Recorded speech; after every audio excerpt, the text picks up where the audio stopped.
Longer வழங்கும் Harmonia senior residential villa ஸ்ரீபெரும்புதூரில் 68 லட்சம் முதல். தொடர்புக்கு 7200434445.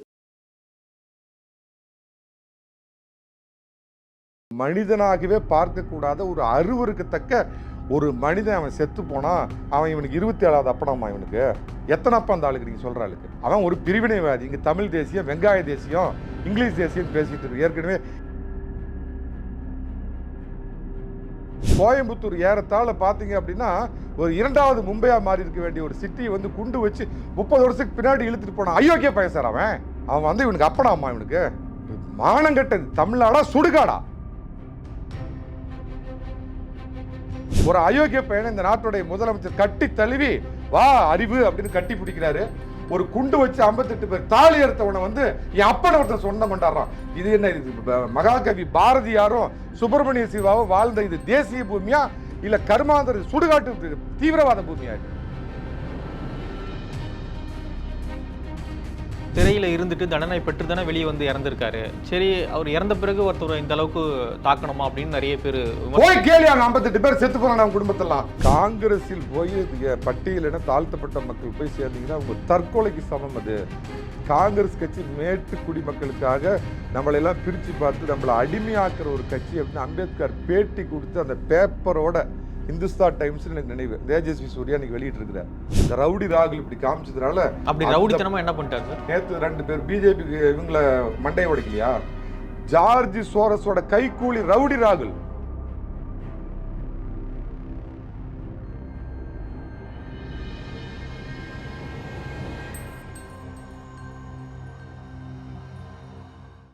பேசு தமிழா பேசு நேயர்களுக்கு வணக்கம். இன்று நம்மோடு உரையாடுவதற்காக வழக்கறிஞரும் அரசியல் விமர்சகருமான திரு சேலம் மணிகண்டன் அவர்கள் நம்மோடு இணைந்திருக்காங்க. அவங்க கூட நம்ம உரையாட போகிறோம். வணக்கம் சார்.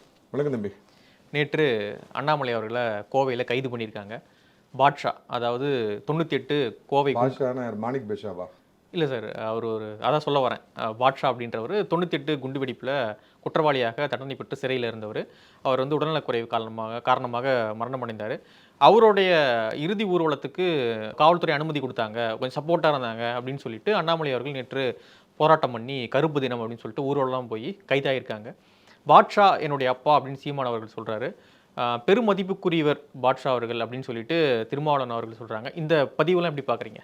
நெஞ்சு பொறுக்குதில்லையே இந்த நிலைகட்ட தமிழகத்தை நினைத்து விட்டால், தமிழகன்னு சொல்லாமல் தமிழ்நாடுன்னு சொல்லாமல் நான் தமிழகன் தான் சொல்லுவேன். அதாவது 98 கோயம்புத்தூர் குண்டு வெடிப்பை பற்றி நீங்கள்லாம் ஹியர்ஸே எவிடன்ஸ் தான் கேள்விப்பட்டிருப்பீங்க. கிட்டத்தட்ட அதை நான் பக்கத்தில் இருந்து பார்த்தேன். அன்றைக்கி என்னுடைய சொந்த ஊர் சேலம். அன்றைக்கி ஒரு வேலையாக நான் போயிருந்தப்போ வந்து அன்றைக்கி அத்வானி வந்து தேர்தல் பிரச்சாரத்துக்காக இன்றைக்கி கவர்னராக இருக்கிறாரு மரியாதைக்குரிய திரு சிபி ராதாகிருஷ்ணன், அவருக்கு தேர்தல் பிரச்சாரம் பண்ணுறதுக்காக அத்வானி அவர்கள் வர்றப்போ தான் அந்த சம்பவம் நடந்தது. அப்போ நான் கிட்டத்தட்ட அவினாசியை தாண்டி போயிட்டுருக்குறோம். அப்போ தான் அந்த செய்தி கேள்விப்பட்டு எங்களெல்லாம் போலீஸ் அப்படியே தடுத்து நிறுத்தி ஏறத்தாழ அவினாசியிலேருந்து எங்கள் வண்டியை திருப்பி நான் திரும்ப சேலம் வர்றதுக்கு அன்றைக்கி மாலை ஆயிடுச்சு. நீங்கள் இப்போ கேள்வி கேட்குறப்ப கேட்டீங்க, எனக்கு அப்படியே கேட்டால் அதை கேட்டால் இன்னும் காதில் ஆசிட் ஊற்றுற மாதிரி இருக்குது. 58 பேரை குண்டு வச்சு அப்பாவிகள் குடும்பத்தை தாலி எடுத்த அயோக்கியன் அந்த பாஷாங்கிறவன். அவன் என்ன அவர் இவர்? 58 பேர் சார். சாதாரண பழவண்டி விற்கிறவன், சாதாரண பேப்பர் போட்டு விற்கிறவன், பேப்பர் பொறுக்கி விற்கிறவன் 58 பேர் வெடித்து செதறி செத்தான். 200 பேர் கை கால் இழந்து போனான். அப்படிப்பட்ட ஒரு அயோக்கியன், ஒரு மனித பிறவியை சேர்த்தாதவன், ஒரு இஸ்லாமிய சகோதரர் தான் ஒருத்தர், யாரோ அவங்க சமுதாயத்தை சேர்ந்தவரே மனசு நொந்து போய், வேலூர் இப்ராஹிம் இல்லை வேற ஒருத்தர் இன்றைக்கி சொல்லியிருந்தார், இவன் என்ன எங்கள் சமுதாயத்துக்காக ஏதாவது பண்ணியிருக்கானா? அப்படிப்பட்ட ஒரு மனிதனாகவே பார்க்கக்கூடாத ஒரு அருவருக்கத்தக்க ஒரு மனிதன் அவன் செத்து போனால் அவன் இவனுக்கு 27வது அப்பனம்மா. இவனுக்கு எத்தனை அப்பா அந்த ஆளுக்கு நீங்கள் சொல்கிற ஆளுக்கு? அவன் ஒரு பிரிவினைவாதி. இங்கே தமிழ் தேசியம், வெங்காய தேசியம், இங்கிலீஷ் தேசியம்னு பேசிகிட்டு இருக்கு. ஏற்கனவே யாசின் மாலிக்னு ஒரு பிரிவினைவாதியை கூட்டிகிட்டு வந்து கூட்டம் போட்ட நபர் அந்த ஆள் 27வது அப்பனம்மா. ஏன்னா ஓட்டு பிச்சை எடுக்கிறதுக்கு ஒரு அளவு வேண்டாம்? அண்ணாமலை மேலே நான் நிறையா விஷயத்தில் மாறுபடுவேன். பட் இந்த விஷயத்தில் வந்து நியாயமாக குரல் கொடுத்துருக்கிறார். ஒரு பயங்கரவாதி, குண்டு வச்சு அப்பாவிகளை கொண்டவன், பல குடும்பத்தை தாலி எடுத்தவன். இன்றைக்கும் அந்த கோயம்புத்தூரில் அந்த வடுக்கில் போய் பார்த்தீங்கன்னா இன்றைக்கும் அப்படியே இருக்கும். கோயம்புத்தூர் ஏறத்தாழ பார்த்தீங்க அப்படின்னா ஒரு 2வது மும்பையா மாறி இருக்க வேண்டிய ஒரு சிட்டியை வந்து குண்டு வச்சு 30 வருஷத்துக்கு பின்னாடி இழுத்துட்டு போனான். அயோக்கிய பையன் சார் அவன் வந்து இவனுக்கு அப்பனாம்மா இவனுக்கு மானங்கட்டது தமிழ்நாடா சுடுகாடா? ஒரு முன்னாள் பிரதமர் இந்த நாட்டில் வந்து அறிவியல் வளர்ச்சிக்கு அடிகோலில் ராஜீவ்காந்தியை குண்டு வச்சு கொன்ன ஒரு அயோக்கிய பையனை இந்த நாட்டுடைய முதலமைச்சர் கட்டி தழுவி வா அறிவு அப்படின்னு கட்டி பிடிக்கிறாரு. ஒரு குண்டு வச்சு 58 பேர் தாலி எடுத்தவனை வந்து என் அப்பனை ஒருத்தன் சொந்தம் கொண்டாடுறான். இது என்ன? இது மகாகவி பாரதியாரும் சுப்பிரமணிய சிவாவும் வாழ்ந்த இது தேசிய பூமியா இல்லை கர்மாந்தர சுடுகாட்டு தீவிரவாத பூமியா? இதை வந்து உள்ளபடியே எனக்கு என்ன ஆத்திரம்னா, அனைத்து அரசியல் கட்சிகளும் இதுக்கு கண்டனம் தெரிவிச்சிருக்கணும். சார், ஒரு தீவிரவாதியா பாருங்க சார். அவன் குண்டு வச்சு மனிதர்களை கொன்னவன். அவன் ஹிந்துவா கிறிஸ்தவனா முஸ்லீமா அல்ல கேள்வி, மனிதனை கொன்னவன் சார் அவன். அன்னைக்கு போலீஸ் மட்டும் உரிய நேரத்தில் செயல்பட்டு அந்த மீதி குண்டெல்லாம் செயலுக்காம செஞ்சாங்கன்னா கோயம்புத்தூர் பாதி சுடுகாட்டாயிருக்கும். அவனை நிற்க வச்சு சுட்டுருக்கணும், கண்டமாக சுட்டுருக்கணும். அவனை அரபு நாட்டில் தண்டனை கொடுக்குற மாதிரி கொடுத்துருக்கணும். அவன் வந்து இவனுக்கு அப்பனாமா? இவனை பார்த்துட்டு இவனுக்கு ஒரு விசில் அடிச்சுட்டு இந்த ஆளுக்கு இவனுக்கு ஒரு ஓட்டு போட்டு எடுத்துக்கிறாங்க. இந்த கல்லூரி இளைஞர்களுக்கு உங்கள் மூலமாக கேட்குறேன், சீமான் என்பவன் ஒரு பிரிவினைவாதி, ஒரு பொய்யன். அவனை நம்பி உங்கள் காணல் நீர் வாழ்க்கையை வீணடிச்சிடாதீங்க. அந்த ஆளுக்கு போடுற ஓட்டு இந்த தமிழ்நாட்டுக்கு வைக்கிற வேட்டு. நீங்கள் அவர் சிறையில் இருந்துட்டு தண்டனை பெற்று தானே வெளியே வந்து இறந்துருக்காரு. சரி, அவர் இறந்த பிறகு ஒருத்தர் இந்த அளவுக்கு தாக்கணுமா அப்படின்னு நிறைய பேர் போய் கேளியா. 58 பேர் செத்து போறான் நம்ம குடும்பத்தெல்லாம். கோயம்புத்தூர்ல போட்டோ போட்டு வச்சிருக்கான்ல. இன்னைக்கு எல்லாம் வருஷம் சாமி கும்பிட்டுட்டு எங்களை விட்டுட்டு போயிட்டான்னு இன்னைக்கு எல்லாம் தெருவில் பிச்சை எடுத்துட்டு இருக்கிற 58 குடும்பம். அவங்கள போய் கேளு. செத்து போயிட்டா தியாகி ஆயிடுவானா? பல பேர் போலீஸ் தாலி எடுத்து வீரப்பன் தியாகி ஆயிடுவானா? வீரப்பன் சமுதாயத்தை சேர்ந்தவன் தான் நானும். வீரப்பனை வந்து பெரிய தியாகி நான் கொண்டாட்டுமா? எங்கேயா போகுது? இதையா நம்ம முன்னோர்கள் கற்றுக் கொடுத்தாங்க? தீவிரவாதிக்கு என்ன மதம், அவனுக்கு என்ன ஜாதி, என்ன வெங்காயம் வேண்டி கிடக்குது? அவன் ஒரு தீவிரவாதி, குண்டு வச்சு அப்பாவிகளை கொண்டவன். அத்வானி மேல உனக்கு கோபம் இருந்தால் தேர்தலை தோக்கடியா? அப்பாவி அவனை கிடைச்சான் குண்டு வைக்கிறதுக்கு. அவன் தியாகியா? இந்த கேடு கட்டவனுக்கு அப்பனா? எங்கேயா போயிட்டு இருக்குது தமிழ்நாடு? அவன் காஷ்மீரை ரெண்டாக்கணும். அந்த யாசின் மாலிக்ங்கிற ஒரு பிரிவினைவாதியை கூட்டிகிட்டு வந்து கூட்டம் போட்டவன் தமிழ் தேசியம் வெங்காய தேசியமா? இந்த உங்கள் மூலமாக பேசு தமிழாக பேசு, நீங்கள் தேசியத்தை முன்னெடுத்துட்டு போகிற ஒரு உங்கள் சேனல் மூலமாக சொல்கிறேன், இளைஞர்களே தயவு செஞ்சு அந்த ஆளை நம்பி போகாதீங்க. அவன் ஒரு பிரிவினைவாதி. உங்களை கொண்டு போய் நடாத்தில் விட்டுட்டு அதில் தான் எந்த பேட்சுன்னு கேட்பாங்களா, அந்த மாதிரி தான் முதல் தடவை ஓட்டு போடுவான். அடுத்த 5 வருஷத்தில் அவனுங்களுக்கு தெளிவு வந்துடும், இவனுக்கு ஓட்டு போட்டோம்னா எதுவுமே நடக்காது அப்படின்னு. ஒரு பேட்ச் வெளியே போயிடும். அடுத்து இந்த விசில் அடித்தாங்க கொஞ்சம் கல்லூரியிலேருந்து போகிற புது எல்லாம் யங் பிளட்டுன்னு சொல்லிட்டு திரிவாங்களா, அவங்க இது பண்ணுறது. அதையும் அநேகமாக இந்த விஜய் வந்து முடிச்சு போடும் அப்படின்னு நினைக்கிறேன். இது வந்து கண்டிக்கத்தக்கது. தமிழகத்தில் உள்ள அத்தனை அரசியல். அதான் ஒன்றே ஒன்று கேட்குறேன், இந்த நாட்டில் இன்றைக்கி இந்த அறிவியல் வளர்ச்சி இவ்வளவு வளர்ந்துருக்குதுன்னா அதுக்கு அடிப்படை காரணகர்த்தா வந்து மரியாதைக்குரிய ராஜீவ்காந்தியை குண்டு வச்சு பேட்டரி வாங்கி கொடுத்து கொன்ன அவனை வந்து இந்த முதலமைச்சர் போய் கட்டி ஆற தழுவி உச்சி முகல்றாரு. எங்கேயாவது நடக்குமா? அது எங்கேயாவது நடக்குமா? அதே மாதிரி அங்கே 1.5 லட்சம் தமிழர்கள் சாவறதுக்கு காரணமாக இருந்த பிரபாகரனை ஹீரோவாக கொண்டாடுற நாடு இது. கேட்டால் தொப்புள் கொடியுமா? அந்த பிரபாகரன் சொன்னது, இந்திய நாய்களே நாங்களும் சிங்களவர்களும் எங்களுக்குள் அடித்துக்கொள்வோம், நாளை இணைத்துக்கொள்வோம். இந்திய நாய்களே உங்களுக்கு என்னடா எங்களுடைய நாட்டில் வேலைன்னு கேட்டவர் அவர் தான். இவங்க தொப்புள் கொடி உறவு எல்லாம் விடுதலை புலிகளோட ஏஜென்ட்டுங்க. அதை கேட்காதீங்க. அதுக்கு மேலே எனக்கு நெஞ்சு பொறுக்குது இல்லையே. இந்த நிலைகட்ட வீணர்களை நினைத்து விட்டார். இப்போ அம்பேத்கர் அவர்கள் வந்து தவறாக பேசிட்டாரு அமித்ஷா அவர்கள் அப்படின்னு சொல்லிட்டு நாடாளுமன்றத்தை வந்து முடக்கியிருக்காங்க எதிர்க்கட்சிகள். நிறைய சலசலப்புகள் நடுவே வந்து நாடாளுமன்றம் நடந்து முடிஞ்சிருக்கு. ஜெய் பீம், ஜெய்சா ஒழிக, ஜெய்சா அப்பா அமித்ஷா ஒழிக. போதுமா? நானும் உங்க நீரோட்டத்தில் கலந்துட்டுனா நான் வேற ஏதாவது சொல்லணுமா? இல்ல, ஜெய் பீம் அதான் எங்க பொல போட்ட முடியும். ஜெய் பீம் இல்ல அப்படி பேசினாரா அமித்ஷா ஒழிக? இல்ல அமித்ஷா பேசுனது சரியாக புரிந்து கொள்ளப்பட்டதா அல்லது மிகைப்படுத்தப்பட்டுருச்சா, மடைமாற்றப்பட்டுச்சா? கேடுகட்ட தமிழ்நாட்டில் இந்த கட் அண்ட் பேஸ்ட் கலாச்சாரத்திலிருந்து விடுபட்ட மீடியா எனக்கு தெரிஞ்சு எதுவுமே இல்லை. எதிர்க்கட்சி தலைவர் எடப்பாடி பழனிசாமி சட்டமன்றத்தில் அவர் மட்டும் பேச இருந்துச்சாருன்னா மைக்கு மக்கர் பண்ணும், ஒயர் கட்டாகி போயிடும். ஆனால் சன்செட் டிவி அப்படிங்கிறதுல இந்த வந்து ஜார்ஜ் சோரஸோட நேரடி ஒரு இங்கே ஏஜெண்டாக செயல்பட்டு இருக்கிற ராகுல் காந்தி பேசினா கூட அந்த மைக்குக்கு மக்கர் எதுவும் வராது. அந்த சன்செட் டிவியில் முழுவதுமாக நான் வந்து இந்த ஹிந்தி தெரியாது போடா குரூப் இல்லை, ஹிந்தி தெரியும் வாடா அந்த குரூப். நான் அவர் பேசுகிற முழு உரையும் நான் கேட்டேன். நான் பிஜேபி கிடையாது, அமித்ஷாவுக்கு நான் ஒன்றும் ஏஜென்ட்டு கிடையாது. அவர் பேசுனது என்னென்ன துரோகங்களை இந்த காங்கிரஸ் கட்சி, அம்பேத்கர் மரியாதைக்குரிய அரசியல் அமைப்பினுடைய ஆசான், இந்த நாட்டின் உண்மையான தேச தந்தையாக பாராட்டப்பட வேண்டிய அம்பேத்கர் அவர்களுக்கு இந்த காங்கிரஸ் கட்சி என்னென்ன துரோகங்களை செய்துன்னு 1 2 பட்டியலிட்டார்.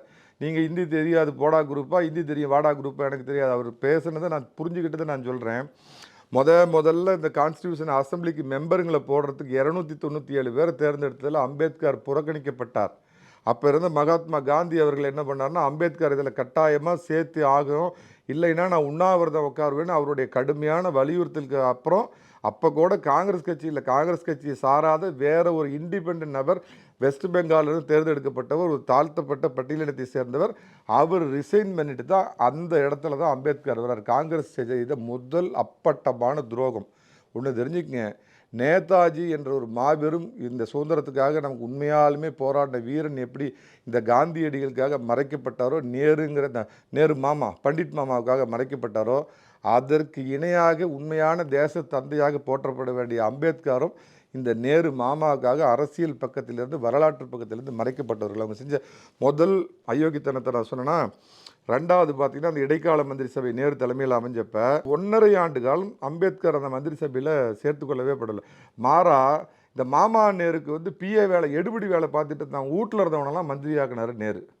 அப்போ திரும்ப காந்தியடிகள் வந்து இவ்வளோ பெரிய பிஹெச்டி பட்டம் பெற்ற ஆளுமை வாழ்ந்த அம்பேத்கர் மந்திரியாக சேர்த்துக்கொள்ளப்பட வேண்டும்னு அவர் கொடுத்த கடுமையான அழுத்தத்தின் காரணமாக வேண்டா வெறுப்பா அலையா விருந்தாளியாக அம்பேத்கர் அந்த மந்திரி சபையில் சேர்த்துக்கொள்ளப்பட்டோம்.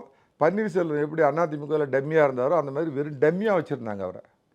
அவருக்கு எந்த பொறுப்பும் தரப்படவில்லை, அவருக்கு இந்த இதுன்னு கொடுக்கவில்லை. அவரும் பொறுத்து பார்த்துட்டு இறுதியில் அவர் விலகி இந்த மந்திரி சபையை விட்டு, நேரு மந்திரி சபையை விட்டு நான் ஏன் விலகினேன் அப்படின்னு சில காரணங்களை அவர் பட்டியலிட்டு போனார். இது 2வது துரோகம். உடனே என்ன பண்ணார்னா 52 அப்பயே அவருக்கு நீரிழிவு நோய் வந்துடுச்சுன்னு நினைக்கிறேன், கொஞ்சம் உடல்நிலையில் அவருக்கு இது ஆகிப்போச்சு. 52 பொது தேர்தலில் போட்டியிடுறார். அப்போ அந்த நேரு மாமா என்ன பண்ணுறாருனா, மும்பை சவுத்து தொகுதிங்கிறது நினைவு எனக்கு, சப்ஜெக்ட் டு கரெக்ஷன், அதில் போட்டிடுறார் பாராளுமன்றத்திற்கு. இவங்களால் இன்றைக்கி சொல்கிற பாசிச பாஜக, நான் திரும்ப சொல்கிறேன், பாஜக அமித்ஷா ஏஜென்ட் அல்ல, நான் அரசியல் கட்சி, அவங்க அந்த கட்சியை சார்ந்தவனும் இல்லை. அன்று இருந்த ஜனசங்கம் அம்பேத்கரை ஆதரித்து அவருடைய தேர்தல் கூட்டணி வச்சது. இந்த நேரு மாமா போய் 3 முறை அம்பேத்கருக்கு எதிராக பிரச்சாரம் பண்ணார். இந்த 10 கோடி 15 கோடி வாங்கிட்டு உண்டி உழுக்கிறோன்னு சொல்லிக்கிட்டு வேஷம் கட்டிக்கிட்டு வயிறு வளர்த்திட்டு இருக்கிறாங்களே கம்யூனிஸ்ட் கட்சி, அதில் இருந்த ஒரு மிகப்பெரிய தலைவர் டாங்கே, ஒரு உயர் சாதிக்காரர் டாங்கேவும் நேருவும் சேர்ந்து திட்டமிட்டு அம்பேத்கர் பாராளுமன்றத்துக்குள்ளே வந்துடக்கூடாது, இவர் நமக்கு ஒரு போட்டியாளராக வந்துடுவார் அப்படின்னு பாராளுமன்ற தேர்தலில் அம்பேத்கரை தோற்கடிச்சு இந்த காங்கிரஸ் கட்சி. திரும்ப அம்பேத்கர் என்ன பண்ணுறாருன்னா 54 மகாராஷ்டிரா சட்டமன்ற தேர்தலில் போட்டிடுறார். அதுலேயும் இதே காங்கிரஸ் கட்சி எதிராக வேட்பாளரை போட்டு அவரை தோற்கடிச்சுது. ஸோ எத்தனை துரோகத்துக்கு உங்களுக்கு நான் பட்டியலிட்டேன். மந்திரி சபையில் முதல்ல இடம் கொடுக்கல, காந்தியோடைய அழுத்தத்தினால இடம் கொடுத்து அவருக்கு உரிய அங்கீகாரம் கொடுக்கல, அதுக்கு முன்னாடி அரசியல் நிர்ணய சபையில் அவர் மெம்பரே ஆக்கலை, தேர்தலில் அவருக்கு எதிராக நின்று அவரை தோற்கடிச்சது காங்கிரஸ், சட்டமன்ற தேர்தலில் அவருக்கு எதிராக தோற்கடித்த காங்கிரஸ். இதெல்லாம் போக பார்த்தீங்க அப்படின்னா எந்த விதத்துலேயும் அவருக்கு எந்த முக்கியத்துவமும் கொடுக்காம பாரத் ரத்னா விருது யார் தெரியுங்களா, வாங்குபவர் மாமா நேரு, கொடுப்பவர் யார், பிரதமர் மாமா நேரு. அதுக்கப்புறம் நம்ம இந்திரா காந்தி வந்து அப்படி தான் பண்ணாங்க. பாரத் ரத்னா வாங்குபவர் திருமதி இந்திரா காந்தி, கொடுப்பவர் பிரதமர் இந்திரா காந்தி. என்னையா அது? அம்பேத்கருக்கு அவரை விட அந்த உண்மையான பாரதத்தின் ரத்னம். எனக்கு அரசியல் ரீதியாக எனக்கு அந்த நபரை பிடிக்காது, விபி சிங். ஆனால் விபி சிங் பிரதமராக இருக்கும்போது தான் அவருக்கு பாரத் ரத்னா கொடுத்தாங்க. அவருக்கு கொடுக்கணும்னு முன்மொழிந்தவர் மறைந்த மரியாதைக்குரிய அடல் பிகாரி வாஜ்பாயும் இன்னும் நம்மிடையே வாழ்ந்து கொண்டிருக்கிற திரு அத்வானி. இவங்க 2 பேரும் இவங்களோட சப்போர்ட்டில் தான் எனக்கு விபி சிங் அரசாங்கம் ஓடிச்சு 89-90 நினைவு. அப்போ இவங்க 2 பேரும் கொடுத்த அழுத்தத்தினால அவருக்கு வந்து பாரத் ரத்னா விருது கொடுக்கப்பட்டது. இது ஒன்று கேட்குறேன், இவ்வளோ துரோகத்தை பண்ணிட்டு அம்பேத்கரை வந்து இந்த அரசியல் பக்கங்கள்லேருந்து திட்டமிட்டு மறைச்சிட்டு அவர் தொட வேண்டிய உயரங்களை எல்லாம் திட்டம் போட்டு அம்பேத்கரை பற்றி அந்த பிஜேபியில் பெங்களூர் எம்பி ஒருத்தர் இருப்பார், யாருங்க, தேஜஸ்வி சூர்யாவா, அவர் இன்னைக்கு ஒரு அருமையான ஆதாரம் வெளியிட்டிருந்தார். அம்பேத்கர் வந்து 42-45 தொடக்கத்துலேயோ காங்கிரஸில் போய் பட்டியலின தாழ்த்தப்பட்ட மக்கள் போய் சேர்ந்தீங்கன்னா அவங்க தற்கொலைக்கு சமம். அது காங்கிரஸ் கட்சி மேட்டு குடிமக்களுக்காக நம்மளெல்லாம் பிரித்து பார்த்து நம்மளை அடிமையாக்குற ஒரு கட்சி அப்படின்னு அம்பேத்கர் பேட்டி கொடுத்து அந்த பேப்பரோட இந்துஸ்தான் டைம்ஸ்னு எனக்கு நினைவு தேஜஸ்வி சூர்யா இன்னைக்கு வெளியிட்டிருக்கிறார். அந்த மாதிரி தொட்டதெல்லாம் துரோகம் பண்ணிட்டு அம்பேத்கர் வடிவமைச்சு கொடுத்த அந்த அரசியலமைப்பு சட்டத்தை கற்பழிச்சது காங்கிரஸ் கட்சி. இப்படிலாம் நம்ம வார்த்தையை பயன்படுத்தணும். வேற என்ன வார்த்தை? உனக்கு எந்த மொழியில் சொன்னால் புரியுமோ அந்த மொழியில் சொன்னால்தான் உனக்கு அதன் வலியும் வேதனையும் தெரியும். சரி, அன்னைக்கு நாங்க தவறு பண்ணிட்டோம், இன்னைக்கு திருத்திக்கிறோம். என்ன திருத்திக்கிட்ட அம்பேத்கருக்கு என்ன இது வரைக்கும் கிள்ளி போட்டிருப்பாங்களா காங்கிரஸ் கட்சி? அரசியல் லாபத்துக்காக அவர் போட்டோவை வச்சு இன்னைக்கு ஏமாத்தி. சார், காங்கிரஸோட லீடரே பட்டியல் சமூகத்தை சார்ந்தவர் சார். அப்படியா? யார்? மல்லிகார்ஜுன கார்கே. அதுக்கு முன்னாடி ஒருத்தர் இருந்தார், உங்களுக்கு தெரியுங்களா? சீதாராம் கேசரின்னு ஒருத்தர் இருந்தார், அவரும் பட்டியலினத்தை சேர்ந்தவர் தான். உங்களுக்கு தெரியலனா வரலாறு சொல்கிறேன். அவரை பண்ணின மாதிரி ஒரு 3ஆம் தர இல்லை 5ஆம் தர குடிமகனாக நடத்தி கடைசியில் சோனியா காந்தி அந்த பதவிக்கு வரேன்னு சொல்கிறப்ப அவரை ஓட துரத்தி, என்ன 1 மணி நேரத்தில் கையெழுத்து போடுறியா இல்லை உன்னை இது பண்ணிட்டுப்பா அப்படின்னு சொல்லி அவரை வலுக்கட்ட. ஒரு இடத்துல நம்ம பலாப்பழம் சொன்னார், என் கையை முறுக்கினார்கள், நம்ம பலாப்பழம் பன்னீர்செல்வம் சொன்னார். அந்த மாதிரி ஏறத்தாழ சீதாராம் கேசரி கையை முறுக்கி அவர்கிட்ட ராஜினாமா லெட்டர் வாங்கிட்டு, காங்கிரஸ் கட்சியை பொறுத்த மட்டும் அவங்க ஒரு டம்மி ரப்பர் ஸ்டாம்ப். அதான் வடநாட்டில் ஒரு ஜோக் சொல்லுவாங்க, இப்போ இருக்கிற மல்லிகார்ஜுன கார்கே தன்னுடைய உள்ளாடையை மாற்றுறதுனா கூட 10 ஜன்பத்ரோடுகிட்ட அனுமதி கேட்டுட்டு தான் உள்ளாடையே மாற்றினா. அதுதான் அவருடைய அதிகாரம். சரி, செல்வ பெருந்தகையும் பட்டியல் சமூகம் தான், அவரும் அப்படிதான். யார்? இந்த 5 கட்சி செல்வ பெருந்தகை. காங்கிரஸுக்கு அவருக்கு என்னையா சம்மந்தம் இருக்குது? அதான் சொல்கிறேன், ஒரு அந்த காங்கிரஸ் கட்சியுடைய வரலாறு தெரிஞ்ச காங்கிரஸ்காரனுக்கு 2 அடிப்படை தகுதியில். காமராஜரை பற்றி பேசுவதற்கு இந்த அடிமை இத்தாலி காங்கிரஸ்காரனுக்கும் அண்ணல் அம்பேத்கரை பற்றி பேசுறதுக்கு தகுதியற்றவனுங்க இன்றைக்கி இருக்கிற காங்கிரஸ்காரனுங்க. செல்வ பெருந்தகையா, காமராஜர் உட்காந்துருந்த அழகர் தீரர் சத்தியமூர்த்தி இருந்த அந்த இது, ராஜாஜி அவர்கள் இருந்த காங்கிரஸ் கட்சியில் போய் செல்வ பெருந்தகை மாதிரி என்ன அவர் யாரோட நீங்கள் கம்பேர் பண்ணலாம்னா நம்ம ஆல் பார்ட்டி பாலாஜி, செந்தில் பாலாஜியோட சேர்த்தலாம். இப்போ காங்கிரஸில் 6வது கட்சியா 7வது கட்சியா செல்வ பெருந்தகை? தெரியாதியா பிரபு? சொல்லி எத்தனாவது கட்சியில் இருக்கிறாரு? அதெல்லாம் அவங்க விருப்பம் சார். இருக்கிற இடத்துல உண்மையா இருக்காங்களான்னு நம்ம பார்க்கணும். அப்போ வேற இடத்துக்கு போயிட்டுனா அது வரைக்கும் உண்மை இல்லைன்னு அர்த்தமா? என்ன உன்னோட லாஜிக்கு? அவர் இந்த காங்கிரஸ் கட்சியுடைய தலைவராக இவ்வளோ பெரிய, எங்கள் சேலத்தை சேர்ந்த வாழப்பாடி ராமமூர்த்தி இருந்தார், மரியாதைக்குரிய நம்ம நாங்கள்லாம் பார்த்த ஐயா மூப்பனார் அந்த கட்சியுடைய தலைவராக இருந்தார். எங்கள் சேலத்தை சேர்ந்த இன்னொருத்தர் இருந்தார், வாழப்பாடி ராமமூர்த்தியோட அரசியல் குருவாக அறியப்பட்டவர் பழனியாண்டிங்கிற ஒரு பட்டியலினத்தை சேர்ந்தவர் இந்த கட்சியுடைய தலைவராக இருந்தார். அவரை சொல்லியா கையெடுத்து கும்பிடுவோம்? கக்கன் இருந்தார் இந்த காங்கிரஸ் கட்சியில். கக்கன் இருந்த இடத்துல இன்னைக்கு இந்த திமுகவுடைய தொங்கு சதை ரவுடித்தனம் கட்ட பஞ்சாயத்து ஸ்ரீபெரும்புதூரில் பண்ணிட்டு இருக்கிற செல்வ பெருந்தகை இந்த கட்சியோட தலைவர்னா அந்த கட்சி நாசமாக போயிடுச்சு. 2 விஷயத்தை சொல்லிடுறேன், உங்கள் நேயர்கள் மூலமாக ஒன்று சொல்கிறேன். அம்பேத்கர் படத்தை கையில் எடுத்ததன் மூலமாக அம்பேத்கர் படம், காங்கிரஸ்காரர்கள் அந்த படத்தை கையில் எடுத்து பிடிச்சதுனால அந்த படம் தீட்டுப்பட்டு விட்டது. அம்பேத்கர் வடிவமைத்து அடுத்த 1000 ஆண்டுகளுக்கு கொடுத்த இந்திய அரசியலமைப்பு சட்டத்தை வச்சு இப்படி தூக்கி பிடிச்சி பாராளுமன்றத்தில் காங்கிரஸ்காரனுங்க, குறிப்பாக ரவுடி ராகுல், இந்த ரவுடி ராகுல் இப்படி காமிச்சதுனால அப்படி ரவுடித்தனமா என்ன பண்ணிட்டார் சார்? நேற்று 2 பேர் பிஜேபிக்கு இவங்களை மண்டையை உடைக்கலையா? ஜார்ஜ் சோரஸோட கைக்கூலி ரவுடி ராகுல். ஒரு இன்னைக்கு ஆளுங்கட்சி இதே தமிழ்நாட்டில் நீங்கள் நினச்சி பார்க்க முடியுமா? ஒரு 2 ஆளுங்கட்சி இன்னைக்கு பாஜகவை சேர்ந்த 2 பேர் மூஞ்ச அடிச்ச, அப்போ அதாவது விரக்தியோட உச்சகட்டத்தில் போய் நம்மளால் ஆட்சிக்கு வர முடியல அப்படின்னு ஜார்ஜ் சோரஸ்னு இந்த இந்தியாவை எப்படியாவது டீஸ்டெபிளைஸ் பண்ணணும், இந்த நாட்டை நாசப்படுத்தணுங்கிற ஒரு அமெரிக்க ஒரு நாதேரியோடைய கைக்கூலியாக மாறி. நீங்கள் நல்லா கவனித்து பாருங்கள், ஒவ்வொரு பார்லிமெண்ட் கூட்டம் ஆரம்பிக்கிறதுக்கு 2 நாளைக்கு முன்னாடி பார்த்தீங்கன்னா ஹிண்டன்பர்க் வரும், திடீர்னு பார்த்தீங்கன்னா ஏதோ ஒரு ஃபோன் ஒட்டுக்கேற்பு அப்படின்னு ஒன்று வரும். அப்புறம் இப்போ கரெக்டாக இந்த பாராளுமன்ற இது பண்ணுறப்ப என்ன இவரை பற்றி அதானியை பற்றி அறிக்கை வரும். இது எல்லாம் ஜார்ஜி சோரஸ் பின்னாடி இருந்து பண்ணுறது. ஜார்ஜி சோரஸோட ஏஜென்ட் கேவலம். அதாவது ஒரு பயங்கரவாதிக்கு துணை போகிற நீ உன் உடம்புல இந்திரா காந்தி ரத்தம் ஓடுதா, ராஜீவ் காந்தி ரத்தம் ஓடுதா? உண்மையாலுமே வெக்கப்படுறேன். இந்திரா காந்தி ரத்தம் ஓடுனா நாங்கள் என்ன எமர்ஜென்சி தான் அறிவிக்கணும்? என்ன எமர்ஜென்சி அறிவிக்கணும்? இல்லை, இந்திரா காந்தி ரத்தம் ஓடுதான்னு கேட்குறீங்களே, எமர்ஜென்சி அறிவிக்கணுன்றீங்க. அதை தாண்டி நம்ம அந்த நாட்டுக்கு எவ்வளவும் பண்ணலையா?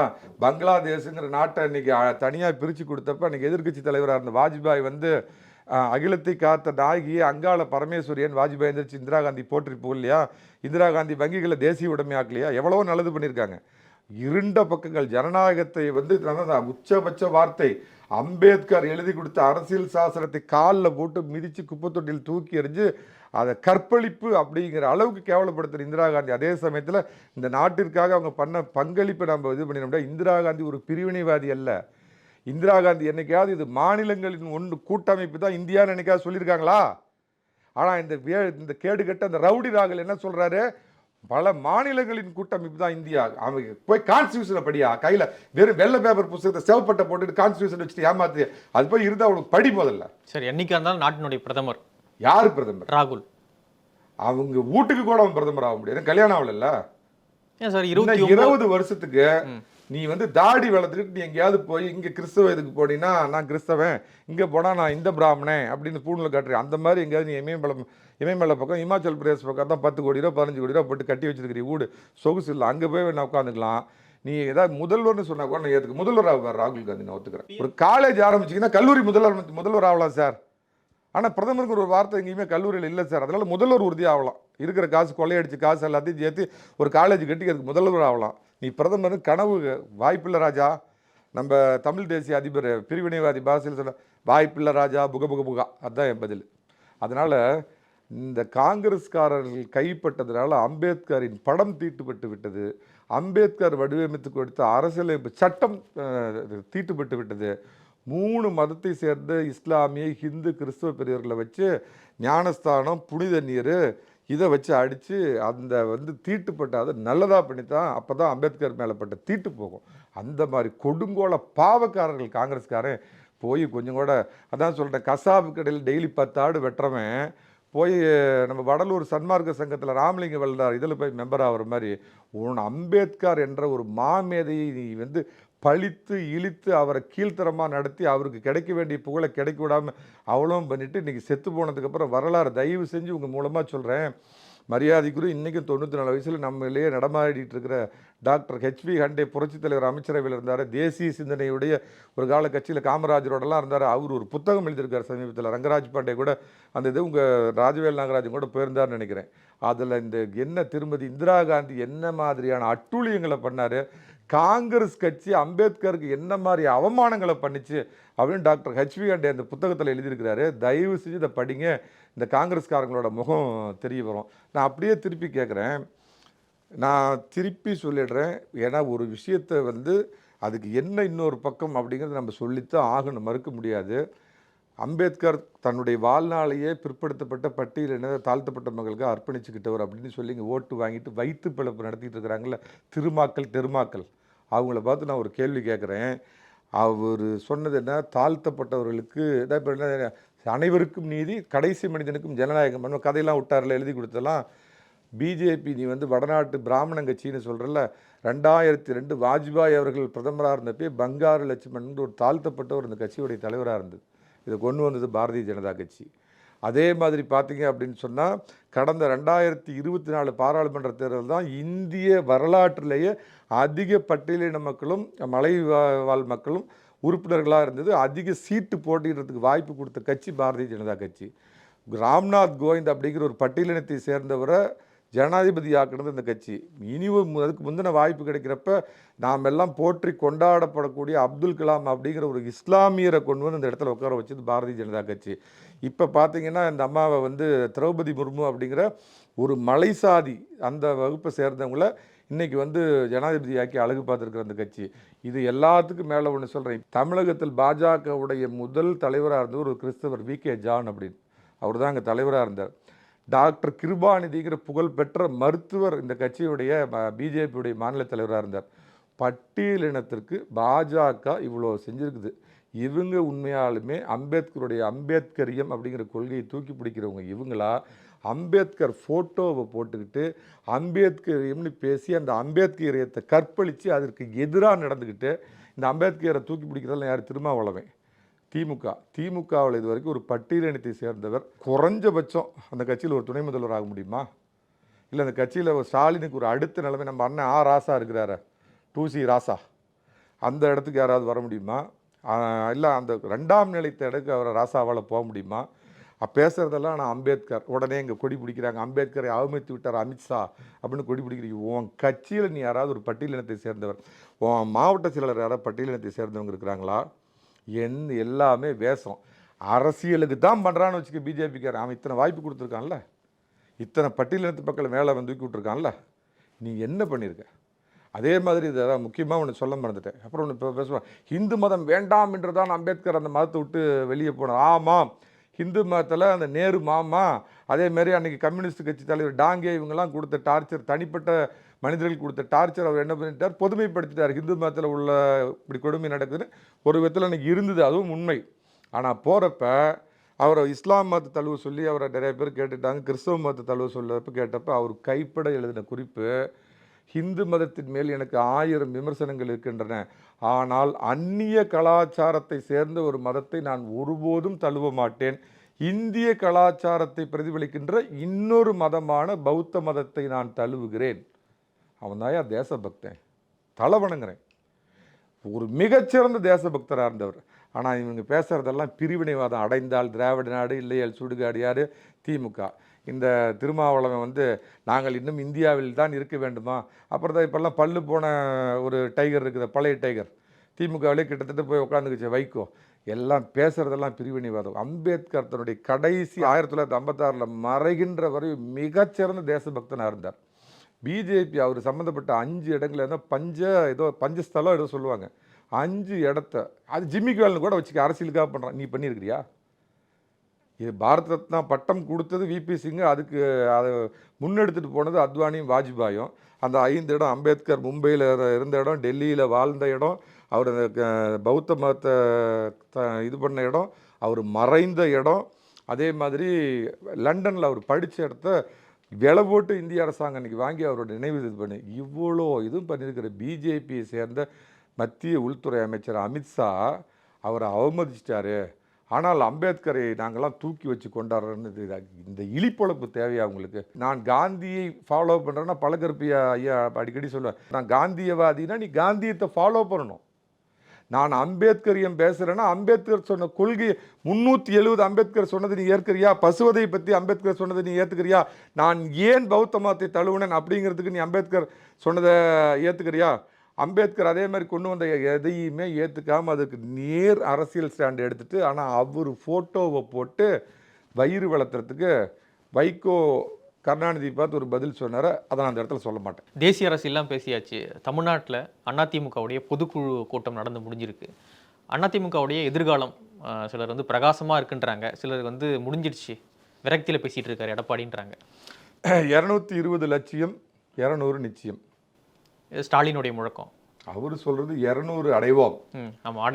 அதிமுகவுடைய இதா நான் கேள்விப்பட்டது 220 லட்சியம் 200 நிச்சயம் அப்படிங்கிறது. 200 தொகுதி 220 லட்சியம். சரி, அண்ணா ஒரு காலத்துல சொன்னார் 3 படி லட்சியம் 1 படி நிச்சயம் அப்படின்னார். அந்த மாதிரி இன்னைக்கு அதிமுகவோட ஸ்லோகன் நான் கேள்விப்பட்ட வரைக்கும் 220 லட்சியம் 200 நிச்சயம்.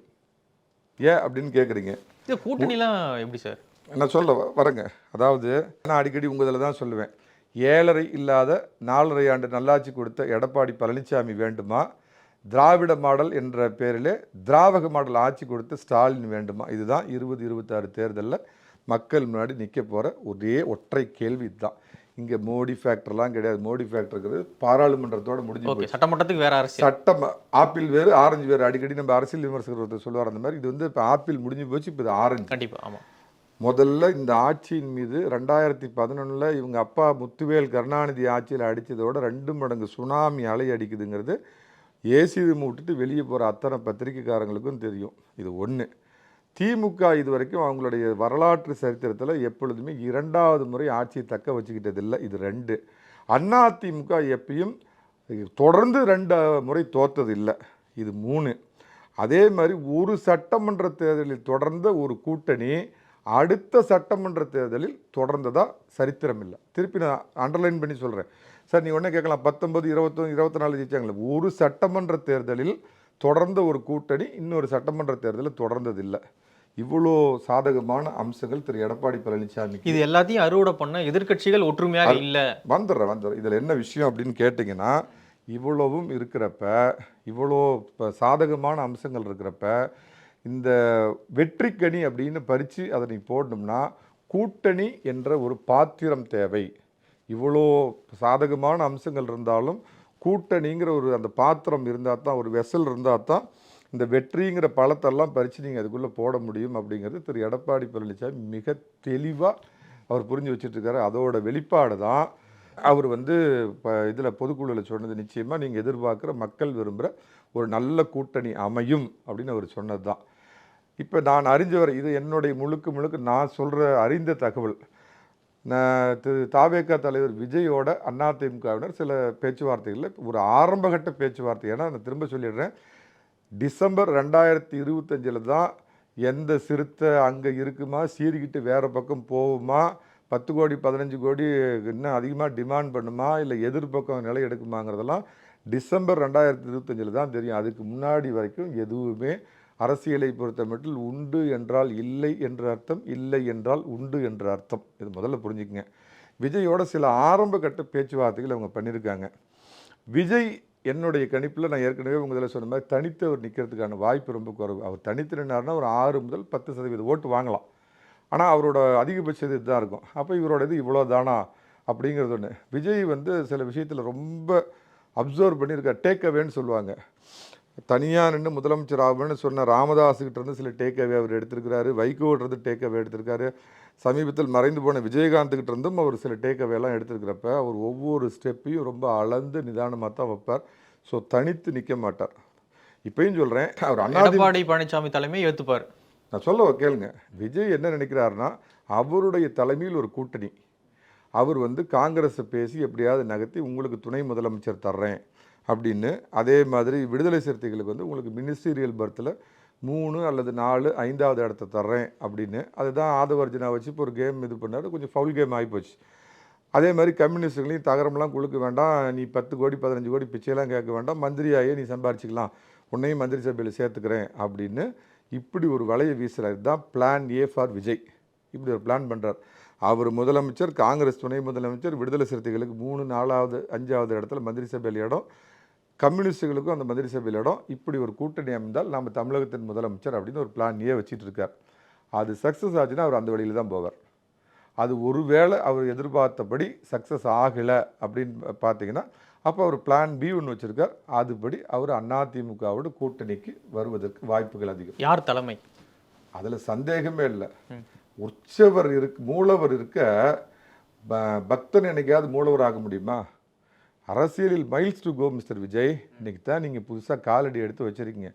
இந்த கேள்வியே 1% கூட இது அடிப்படை இல்லாத கேள்வி. எடப்பாடி பழனிசாமி தான் 7.5 இல்லாத 4.5 ஆண்டு நல்லாட்சி கொடுத்த எடப்பாடி பழனிசாமியை இது பண்ண முடியுமா? சினிமாவில் முதலமைச்சராகவும், சினிமாவில் டிஜிபியாகவும், சினிமாவில் நேர்மையான போலீஸ் அதிகாரி நடிச்ச விஜய் மக்கள் ஏற்றுக்குவாங்களா? 2011 விஜயகாந்த் அவர்கள் நல்ல ஒரு பீக்கில் இருந்தார். ஜெயலலிதா அம்மையார் கூட கூட்டணி வச்சு கட்சியை முடிச்சிட்டாங்க. இதே போல தான் விஜய் அவர்களும் எடப்பாடி பழனிசாமி அவரோடு 26 கூட்டணி வச்சா கட்சி முடிஞ்சிடும். நீங்கள் நல்ல ஒரு கேள்வி கேட்டீங்க. அந்த இது கொஞ்சம் நான் பக்கத்தில் இருந்து பார்த்தவங்கனால சொல்கிறேன். அன்னைக்கு புரட்சித் தலைவி அவர்கள் எந்த கூட்டணியுமே வேண்டாம், திமுக மேலே மிகப்பெரிய எதிர்ப்பு அலை அடிக்குது, தனியாக போலாங்கிற சிந்தனையில் தான் இருந்தாங்க. அன்னைக்கு மரியாதைக்குரிய அம்மா அவர்களுக்கு அரசியல் ஆலோசகராக இருந்த திரு சோ அவர்கள் என்ன பண்ணார்னா, வேண்டாம்னு அந்த ரிஸ்க் எடுக்காத, ஏன்னா திமுக திரும்ப வந்துச்சுன்னா அது நாட்டுக்கே பெரிய ஆபத்தாக போயிடும், கூட்டணி வச்சுக்கன்னு அந்த கூட்டணியை முன்னின்று இந்த கூட்டணியை கட்டமைச்சதில் திரு சோ அவர்கள். மரியாதைக்குரிய உண்மையாலுமே மக்களால் நேசிக்கப்பட்ட ஒரு சாதாரண ஏழையுடைய வயிற்றுப்பசி அறிஞ்ச விஜயகாந்த் அவர்கள், அவருக்கு பண்டுட்டி ராமச்சந்திரன் போன்றவர்கள் கொடுத்த தவறான சமீட்சை காரணமாக அவர் ஜெயலலிதாவோட அம்மாவோட மோதி அவர் அந்த மாதிரி ஒரு முடிவெடுத்தார். அதான் சொல்கிறேன், விஜய் எல்லாத்துக்கிட்டையும் பாடம் கற்றுட்டு இருக்கார். நான் முடிச்சிடுறேன். அப்போ விஜயோட பிளான் ஏ ஒர்க் அவுட் ஆகலைன்னா அவரோட பிளான் பி அதிமுகவோட போகலாம், கணிசமான சீட்டுகள் கேட்டு பெறலாம் அப்படின்னு இருப்பார். அதில் நான் திரு எடப்பாடி பழனிசாமி அவர்களை அறிந்தவன் அப்படிங்கிற முறையில் சொல்கிறேன், உங்கள் உயரம் ஏற்ற அளவுக்கு உங்களுக்கு வேணால் சீட் அவர் கொடுப்பார். ஒன்று, நீங்கள் எப்படி திரு விஜய் அவர்களே பிளான் ஏ பிளான் பி அப்படின்னு 2 வச்சுருக்கீங்களோ அதே மாதிரி அதிமுகவும் பிளான் ஏ பிளான் பி அப்படின்னு ஒன்று வச்சுருக்குது எனக்கு தெரிஞ்ச வரைக்கும். அது உங்களுக்கு அவங்க ப்ரியாரிட்டி தருவாங்க. நீங்கள் சரியாக உங்கள் உயரம் தெரிஞ்சு நீங்கள் எல்லாம் கேட்டிங்கன்னா எல்லாம் சுகமாக கைகூடும்னு நினைக்கிறேன். அப்படி ஒத்து வராத பட்சத்தில் பிளான் பி அப்படின்னு, அந்த பிளான் பி என்னங்கிறது நான் பொது வெளியில் சொல்ல முடியாது. ஏன்னா ஹிண்ட்டு கொடுக்க முடியுமா? இல்லை, ஹிண்ட்டெல்லாம் கொடுக்க முடியாது. ஆனால் இன்றைக்கி நான் இன்னமும் ஒரு கிராமப்புறத்துலேருந்து வர்றவன், எல்லா பக்கமும் இருந்து எடப்பாடி பழனிசாமி மீண்டும் வரணும், எல்லைச்சாமி எங்கள் தகப்பன் சாமி எடப்பாடி பழனிசாமி இந்த இருண்ட தமிழகத்தை மீட்டெடுக்க வேண்டும்ங்கிற அந்த பெரிய குரல் இன்றைக்கி எழுந்துட்டுருக்கிறப்ப கூட்டணி அப்படிங்கிற அந்த நான் சொல்கிற வெசல் பாத்திரம் நிச்சயமாக தேவை. மரியாதைக்குரிய போற்றுதலுக்குரிய முன்னாள் முதலமைச்சர் இன்றைய அதிமுகவினுடைய பொதுச் செயலாளர் அவர்களுக்கு என்னுடைய ஒரு பணிவான வேண்டுகோள் என்ன அப்படின்னா, துக்ளக் ஆசிரியர் குருமூர்த்தி அவர்கள் சொன்ன ஒரு வேறு இதுக்காக சொன்னதை நான் இந்த இடத்துல உதவிக்கு எடுத்துக்கிறேன். தமிழ்நாடு அப்படிங்கிற வீடு இன்றைக்கி தீப்பற்றி எரிஞ்சிகிட்டு இருக்கிறப்ப புனித கங்கை ஸ்நானத்தை கொண்டு வந்து தான், அந்த ஜலத்தை கொண்டு வந்து தான் நான் இந்த தீயை அமைப்பேன் அப்படின்னு காத்துக்கிட்டு இருக்க முடியாது. தீப்பற்றி எரியிற தமிழகத்தை காப்பாற்றணும்னா கங்கை தண்ணியோ காவிரி தண்ணியோ கிடைக்கலனா பக்கத்தில் இருக்கிற உப்பு தண்ணியோ சோப்பு தண்ணியோ எதை வேணாலும் மொண்டு அமைச்சு தமிழ்நாட்டை காப்பீர் தகப்பன் சாமி எடப்பாடி பழனிசாமி. இதுதான் என்னுடைய வேண்டுகோள். நீங்கள் கேட்ட ஹிண்ட்டும் அதான். ரொம்ப நேரம் எங்களோட இணைந்து பல கருத்துக்களை பயின்றீங்க. ரொம்ப நன்றி சார். நன்றி.